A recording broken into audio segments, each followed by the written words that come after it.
we tied the opener against the Colts, man, that's weird, bro. Like, ending in a tie is weird to me, man. But anyway, the game started off, I want to say Davis Mills was kind of, I mean, maybe it was some nerves, maybe it was still the inexperience, but I mean, just he was like overthrowing and underthrowing, which that continued throughout the game. But I think what happened, the Colts scored first with a field goal, but I noticed that my defense, my secondary, was kind of holding it down. So I'm like, is this something I can expect going forward?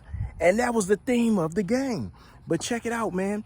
It got to a point where Davis Mills was just, I want to say between like the later first quarter up until the third, he was just zipping that thing, connecting. Bow, bow, bow, bow. Brandon Cooks, let me get you.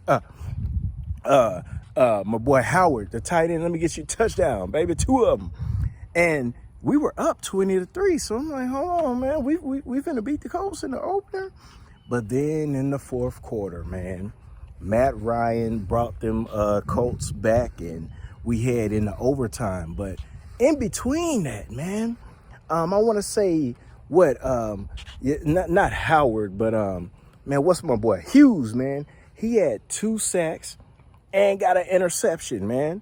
And Matt Ryan, I was looking at Matt Ryan like, dang, boy, this is gonna be another time where he falls apart in Houston.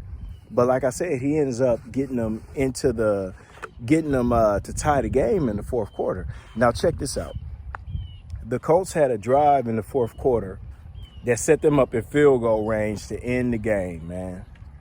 That boy missed that field goal. I said, what, is it meant for us to win?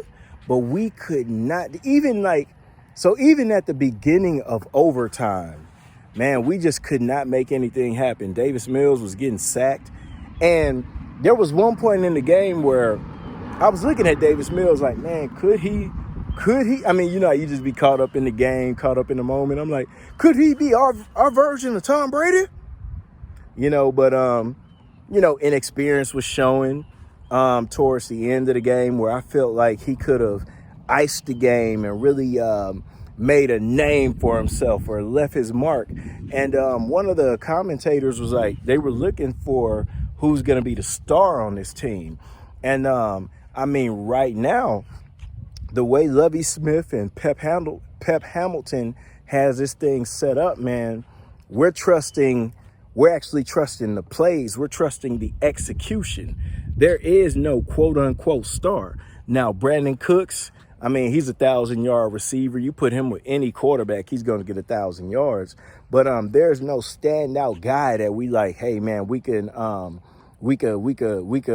lean on him, man. We could hitch our wagon to him.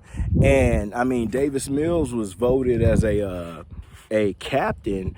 And I'm like, man, if there's anybody who's going to have to be a star to kind of take us somewhere, it's going to have to be Davis Mills. But then I looked at it too, the way my defense is set up, man. I now have a secondary. It was a drive, I want to say like in the third quarter, man. May have been like beginning of the fourth, I forget, but the Colts were in the red zone and my secondary was just coming up with, nah, fam, bah, knock that down, almost interception, knock that down, you're not getting in here, y'all gonna take field goal. I thought we was gonna hold the Colts to 3 or 6 the whole game, but I mean, that didn't work out to be true. But I don't know, man, just ending in a tie is weird to me. But the good that could come from that is we had so many opportunities to kind of crap the bed and we didn't. These games usually would have ended with us losing and Texans fans all sad, but I mean, we came out with a tie, so Lovie Smith is showing you like, it's going to be a little different. We're not finna just give up games like that. So if you look at the good from this, man, for it to be expected, everybody expected the Colts to win the games, man. You look at all the NFL former players and analysts and all that, they were saying that the Colts were going to win, hands down. When you look at who's expected to win the division, it's the Colts. And we were like, hey, fam, we going to tie you up here. But I don't know, man. They got Fred, that boy Taylor was cooking at one point. I'm like, oh God.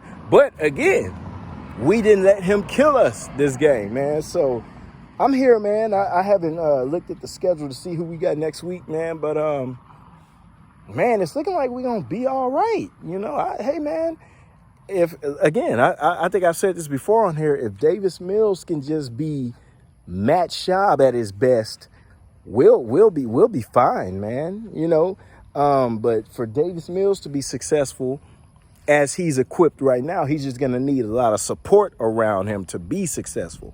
That's another thing, man. I want to talk about the running game for a second, man. Rex Burkhead got like the majority of the carries, and I'm like, man, what? Okay, I mean, I thought we were going to lean on Pierce. So that's just something to pay attention to. I didn't know exactly why he didn't get the majority of the reps, but hey, man, I'm here to just kind of figure this thing out on the fly. But y'all know what it is, man. Christopher Robinson, man, you know, these Houston Texans, I'm repping. Y'all mucho, take it easy. H-Town all day.